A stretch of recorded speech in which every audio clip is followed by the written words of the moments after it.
अस्सलाम वालेकुम जी। आज का लेक्चर हमारे पास है प्रिंसिपल ऑफ वर्चुअल वर्क के बारे में। फिर हम डीएलएमबर्ट प्रिंसिपल बनाएंगे। तो बुनियादी तौर पे हमने लास्ट जो लेक्चर देखा था वहीं से ये आगे कंटिन्यूटी है। कल हमने वर्चुअल डिस्प्लेसमेंट और जर्नलाइज फोर्स का कंसेप्ट समझा था। वहां पे वर्चुअल वर्क का वर्ड भी आया था, मगर आज हम पढ़ रहे हैं प्रिंसिपल ऑफ वर्चुअल वर्क।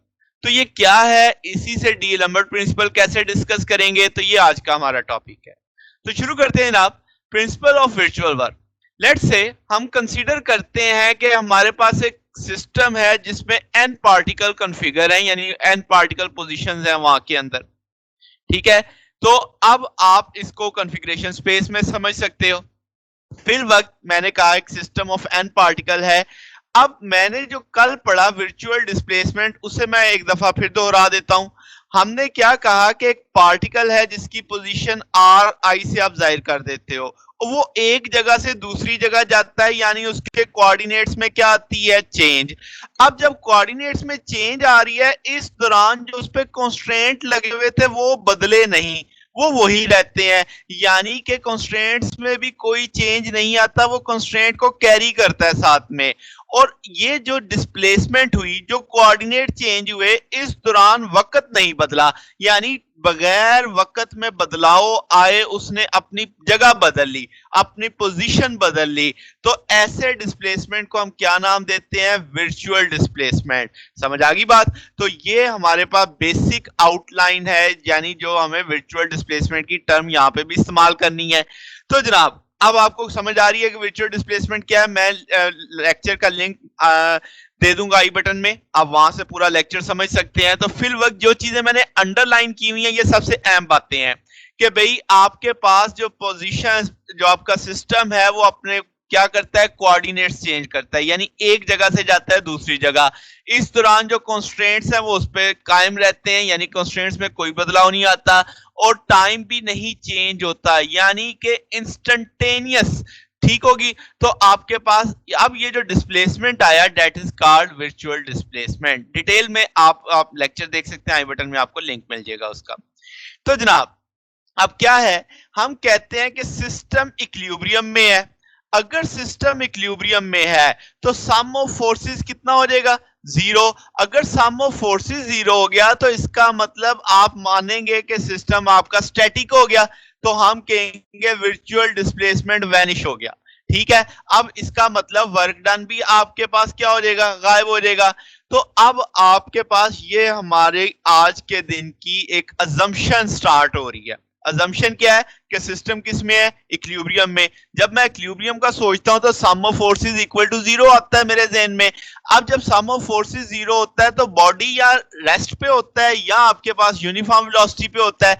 फिर वक्त अभी जो मैं केस पढ़ा रहा हूं ये रेस्ट वाला है, स्टैटिक वाला, यानी कि वर्चुअल डिस्प्लेसमेंट नहीं हुआ। तो मैं कहूंगा वर्क भी नहीं हुआ। जब डिस्प्लेसमेंट नहीं है तो वर्क भी नहीं है, तो इसका मतलब हम मानेंगे कि सिस्टम में जितने भी पार्टिकल हैं, ईच पार्टिकल पे कोई भी वर्क नहीं हो रहा। समझ आ गई बात।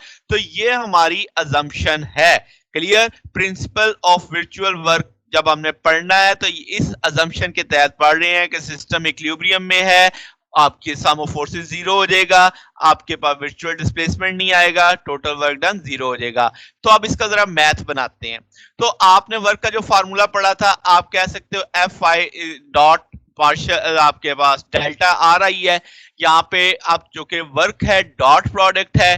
तो आपके पास आईथ पार्टिकल के लिए आप डिस्कस कर रहे हैं, आई की वैल्यू 1 से n तक आप कुछ भी कंसीडर कर सकते हैं। तो मैंने कहा वर्क जीरो हो रहा है। अब आपको समझ आ रही है ना कि वर्क क्यों जीरो लिया, क्योंकि सिस्टम इक्विलिब्रियम पे था।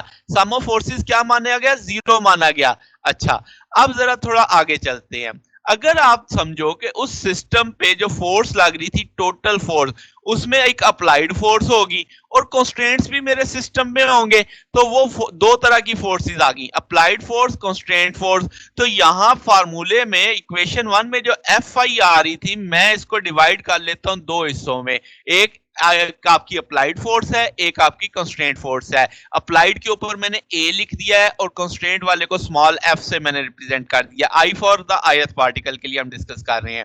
ठीक होगी बात। अब ये जो इक्वेशन है कि ये जो आपके पास आप स्प्लिट की आपने फोर्सेस क्या इक्वेशन 1 में प्लेस कर दूं? जब मैं इक्वेशन 1 में प्लेस करूंगा तो डेल्टा आर आई दोनों फोर्सेस से बारी बारी जरब खाएगा। अब इसका मतलब एक वर्क डन आपकी अप्लाइड फोर्स से आ रहा है, एक वर्क डन आपके किससे, फोर्स ऑफ कंस्ट्रेंट से आ रहा है। हमने कल के लेक्चर में क्या पढ़ा कि आपके पास कंस्ट्रेंट का वर्क डन होता ही नहीं है। हमने कहा था net virtual work done of the constraint is zero. वहां पे मैंने एक एग्जांपल से भी समझाया था। यहां पे भी हम कह सकते हैं कि जो कंस्ट्रेंट्स हैं वो सरफेस के साथ क्या होते हैं, राइट एंगल हो जाते हैं।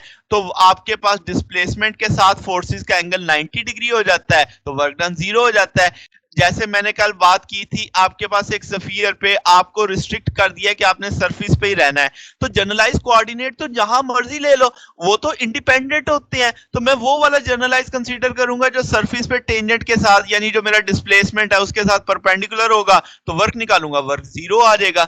समझ आ गई बात? तो अब इसका मतलब अब आपके पास यहाँ पे जो कंस्ट्रेंट का वर्क है वो जीरो आ रहा है। क्यों जीरो आ रहा है? तो आप बोलोगे जो फोर्सेस ऑफ कंस्ट्रेंट हैं वो टेंजेंट बना रही हैं डिस्प्लेसमेंट के साथ, वर्चुअल डिस्प्लेसमेंट के साथ, तो अब आपके पास वर्क डन जीरो हो जाएगा। ओके होगी बात? अब आपके पास ये जो कंडीशन है ना, ये रिजिड बॉडी में भी होल्ड करती है और लार्ज नंबर ऑफ कंस्ट्रेंट सब पे ये होल्ड करेगी। जितने भी कंस्ट्रेंट्स आ जाए सब के सब डॉट प्रोडक्ट जीरो कर देंगे क्योंकि एंगल 90 बनेगा। अब जनाब अगली बात हम क्या करने वाले हैं, अब इसका मतलब इक्वेशन 2 में से ये फैक्टर तो गायब हो गया क्योंकि ये तो हमेशा जीरो आएगा। हमेशा का लफ्ज बोल रहा हूं, हमेशा क्या होगा, जीरो आएगा। अब इसका मतलब अप्लाइड फोर्स और डेल्टा आर आई आपके पास बचे और वो इक्वल टू जीरो होने चाहिए। तो इसका मतलब जो एक्सटर्नल फोर्स है उसका वर्क डन मुझे जीरो के बराबर मानना है। ठीक है, अब ये जो चीज मैं कह रहा हूं ना, ये चीज कहलाती है प्रिंसिपल ऑफ वर्चुअल वर्क। अब यहां पे आपके पास एफ आई ए क्या है, अप्लाइड फोर्स, डेल्टा आर आई क्या है, जो आपने वर्चुअल डिस्प्लेसमेंट माना था। अब अगर आप कहो कि इसकी डेफिनेशन बताओ प्रिंसिपल ऑफ वर्चुअल वर्क की, तो वो डेफिनेशन आप क्या कहोगे? आप कहोगे work done on applied by the applied force on a system in equilibrium. जब कोई सिस्टम इक्विलिब्रियम में होगा और सिस्टम पे एक अप्लाइड फोर्स लगेगी, तो उस अप्लाइड फोर्स की वजह से कोई वर्क डन नहीं होने वाला। और हम ये मानेंगे क्योंकि इसमें कोई फ्रिक्शन फोर्स प्रेजेंट नहीं थी, क्योंकि फ्रिक्शन हो गया तो कंस्ट्रेंट आ जाएगा, वो अपोजिट मूव करना चाहेगा। यानी तो आप कहोगे यहाँ पे एक आइडियल केस ले रहे हो कि कोई फ्रिक्शन वहां पे प्रेजेंट नहीं थी। ठीक होगी बात? तो अब जनाबे वाला आपके पास इस जगह पे एक चीज और समझने वाली है कि जो मैंने ये आर डेल्टा आर आई लिया है, जो कोऑर्डिनेट्स लिए हैं और जो वर्चुअल कोऑर्डिनेट्स हैं, ये इंडिपेंडेंट नहीं है एक दूसरे से। क्या मतलब कि आपके पास यहाँ पे हमें ये कंस्ट्रेंट के साथ आपस में जुड़े होंगे। यानी आपने जनरलाइज कोऑर्डिनेट का कंसेप्ट पढ़ा हुआ है ना, कि हमने क्या कहा था, जो आर के थे कोऑर्डिनेट्स, हमने उसे कन्वर्ट ट्रांसफॉर्म किया था जनरलाइज कोऑर्डिनेट्स में। कैसे किया था? हमने कंस्ट्रेंट्स उसमें से ओमिट कर दिए थे, निकाल दिए थे। तो हम जो वर्चुअल डिस्प्लेसमेंट को ऐसे ही, जो आपने कहा ना कि आर्बिट्रेरी नहीं लिख सकते और इक्वेशन को इक्वल टू जीरो ऐसे नहीं कर सकते, हमें इसके लिए सोचना पड़ेगा कि आपने जो इक्वेशन यहाँ पे कोऑर्डिनेट यूज किए हैं वो कौन से किए हैं, जनरलाइज कोऑर्डिनेट यूज किए हैं। क्योंकि जनरलाइज कोऑर्डिनेट्स के अंदर कंस्ट्रेंट्स निकालने के बाद हम उसके कोऑर्डिनेट्स डिस्कस कर रहे होते हैं और वो चूंकि इंडिपेंडेंट होते हैं, तो इसलिए मानना है कि आपके पास जो डेल्टा आ रही है ये आर्बिट्रेरी नहीं है, ये जनरलाइज कोऑर्डिनेट के अंदर जाके हम ये सारी बात डिस्कस कर रहे हैं। ठीक होगी बात? तो अब आपके ज़हन में कंसेप्ट बन रहा होगा कि ये जो प्रिंसिपल ऑफ वर्चुअल वर्क है, इसमें जो डिस्प्लेसमेंट आप सोच रहे हो ये जनरलाइज कोऑर्डिनेट के अंदर मेंशन होगा। क्लियर? अच्छा, अब यहां पे ये जो सारी डिस्कशन हुई, ये जो प्रिंसिपल ऑफ वर्चुअल वर्क में, इसमें मैंने एक लफ्ज बोला कि वो स्टैटिक होगा। अब जरूरी तो नहीं कि सिस्टम स्टैटिक हो, आपके पास अब बहुत सारे केसेस ऐसे आ सकते हैं जिसमें स्टैटिक इक्विलिब्रियम ना हो सकता है वहां पे डायनेमिक सिस्टम हो। तो तब हमें क्या करना पड़ेगा? तो ये जो प्रिंसिपल ऑफ वर्चुअल वर्क है, इसको हमें क्या करना पड़ेगा, मॉडिफाई करना पड़ेगा। क्यों? क्योंकि जब मैंने इसे बनाया तो मैंने किस सिस्टम के लिए बनाया, स्टैटिक सिस्टम के लिए। अगर मेरे पास डायनेमिक सिस्टम आ गया तो मुझे इसे क्या करना पड़ेगा, मॉडिफाई। तो जब मैं मॉडिफाई करूंगा तो वो जो बनेगा दैट इज कॉल्ड डीएलम्बर्ट प्रिंसिपल। तो डीएलम्बर्ट प्रिंसिपल समझ आ रहा है कि प्रिंसिपल ऑफ वर्चुअल वर्क की मॉडिफाइड फॉर्म है। इसमें हम कौन सा सिस्टम पढ़ने वाले हैं? डायनेमिक सिस्टम पढ़ने वाले हैं। तो जनाबे वाला अब आपके पास क्या आएगा, यहाँ पे हम मानेंगे कि भी हमने एक डायनेमिक सिस्टम पढ़ना है। वो डायनेमिक सिस्टम एक डिवाइस की मदद जो आपके बर्नौली और डी लैम्बर्ट ने डिवाइस की थी उसके मुताबिक हम पढ़ेंगे। तो आपके पास जो इक्वेशन ऑफ मोशन है, हम इसे कहेंगे rate of change of momentum, उसकी जो साइड अप्लाइड फोर्स के बराबर उसे मान लेंगे। तो अब यहाँ पे जो आपके पास रिवर्स इफेक्टिव फोर्स का कंसेप्ट आएगा, यानी वो जो rate of change of momentum है उसको आप क्या मान रहे हो? उसे आप मान रहे हो कि भाई आपके पास ये जो रिवर्स इफेक्टिव फोर्स है वो कैसे आएगी? Rate of change of momentum के थ्रू आप उसे समझ रहे होंगे। अब क्या है, क्योंकि सिस्टम को इक्विलिब्रियम में रखना है, अब इसका मतलब सोचो कि जो ये रिवर्स इफेक्टिव फोर्स है ये एक तरह से काइनेटिक रिएक्शन है। क्यों? जब सिस्टम पे कोई एक्सटर्नल फोर्स एक्ट करेगी, ठीक है, तो हम कहेंगे कि आपके पास उस पे एक रिएक्शन आएगा। तो ये अप्लाइड फोर्स और रिएक्शन जो होगा इसका सम करोगे तो वो जीरो आएगा, तब हम मानेंगे कि सिस्टम किस हालत में है? सिस्टम इक्विलिब्रियम की हालत में है। समझ आ रही बात? क्योंकि डायनेमिक सिस्टम है तो डायनेमिक इक्विलिब्रियम मुझे चाहिए, ठीक है। तो अब आपके पास जो फार्मूला आप सोच रहे हो अप्लाइड फोर्स का, जो आप फोर्स कंसीडर करोगे DPI over DT rate of change of momentum है, ये डीपीआई ओवर डीटी इक्वेशन के दूसरी तरफ चला जाएगा, माइनस साइन आ जाएगा। इस वाले हिस्से को मैंने क्या नाम दिया? मैंने कहा ये रिवर्स इफेक्टिव फोर्स है। मैंने इसे माना कि ये क्या है? काइनेटिक रिएक्शन है। और ये कब आएगा? जब आपके पास रिजल्टेंट ऑफ अप्लाइड फोर्स और रिएक्शन क्या हो जाएगा? जीरो हो जाएगा। तो इक्वेशन 4 समझ आ रही है कि किस थॉट पे हम ये इक्वेशन को आप डिस्कस कर रहे हैं। अब मैं जानता हूं कि भाई आपके पास फोर्स जो हमने देखी थी उसके दो हिस्से हो सकते हैं, एक एक्सटर्नल फोर्स, एक कंस्ट्रेंट वाली फोर्स, वो हमने पढ़ी इसे पिछले हिस्से में। तो अब इसके अलावा फिर हमने प्रिंसिपल ऑफ वर्चुअल वर्क भी पढ़ा है। तो प्रिंसिपल ऑफ वर्चुअल वर्क ही ना, मगर डायनेमिक सिस्टम के अंदर है। तो इसका मतलब अब आपने दो काम करने हैं। एक एफ आई की जगह क्या लिखना है? एक अप्लाइड फोर्स प्लस आपकी फोर्स ऑफ कंस्ट्रेंट, ये एफ आई की जगह वैल्यू आ जाएगी। और ये सारा कुछ इसको हमने फिर किस में वैल्यू डालनी है? प्रिंसिपल ऑफ वर्चुअल वर्क में। तो वो वैल्यू प्लेस करने के बाद ये सिचुएशन बन जाएगी आपकी, ठीक होगी जनाब। तो अब आपने क्या किया, यहाँ पे इस इक्वेशन को प्रिंसिपल ऑफ वर्चुअल वर्क में डाला है। जब वो डालेंगे उसके बाद एफ आई की वैल्यू डाल देंगे, वो ये सिचुएशन आ जाएगी। अब जो डेल्टा आ रहा है वो बारी बारी ज़रब खाएगा। तो यहाँ पे जो कॉन्स्ट्रेंट वाली फोर्स है वो आपने अलग कर ली, बाकी फोर्सेस को अलग रखा।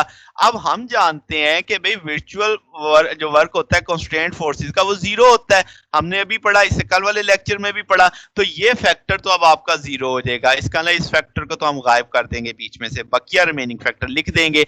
अब इस फैक्टर के अंदर कॉन्स्ट्रेंट्स नहीं है, क्योंकि कॉन्स्ट्रेंट्स का वर्क डन कितना हो गया? जीरो हमने मान लिया है।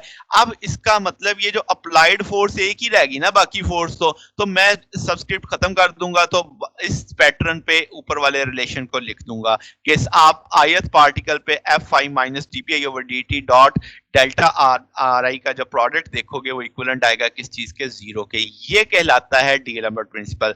तो अब आपको समझ आ रही है कि प्रिंसिपल ऑफ वर्चुअल वर्क कब हम सोचेंगे? जब हम स्टैटिक इक्विलिब्रियम के लिए चल रहे हैं। और डी लैम्बर्ट प्रिंसिपल कब? जब हम डायनेमिक सिस्टम के लिए चल रहे हैं। कंसेप्ट दोनों का एक ही है, ठीक है। तो इसका मतलब अब आपके पास यहाँ पे सिर्फ अप्लाइड फोर्स आ रही है डी लैम्बर्ट प्रिंसिपल में, यहाँ पे कंस्ट्रेंट्स शामिल नहीं है। अब कल आने वाले दिन हम क्या करेंगे? हम लैग्रांज इक्वेशन बनाएंगे डी लैम्बर्ट प्रिंसिपल की मदद से, इसे जनरलाइज कोऑर्डिनेट में शिफ्ट करेंगे, वहां से वो खास शक्ल के अंदर हमारे सामने आएगी। वो आने वाले दिन के लेक्चर में हम देखेंगे। तो जनाब अगर आपको इसमें कोई बात पूछनी हो, कोई डाउट हो, कोई चीज क्लियर ना हो रही हो, तो नीचे आप कमेंट्स में पूछ सकते हैं। वीडियो अच्छी लगी हो तो वीडियो को लाइक कीजिएगा, दोस्तों के साथ शेयर कीजिएगा, चैनल को भी सब्सक्राइब कर दीजिएगा। अब तक के लिए इतना ही, बाकी इंशाल्लाह फिर नेक्स्ट देखेंगे। ओके, अल्लाह हाफिज।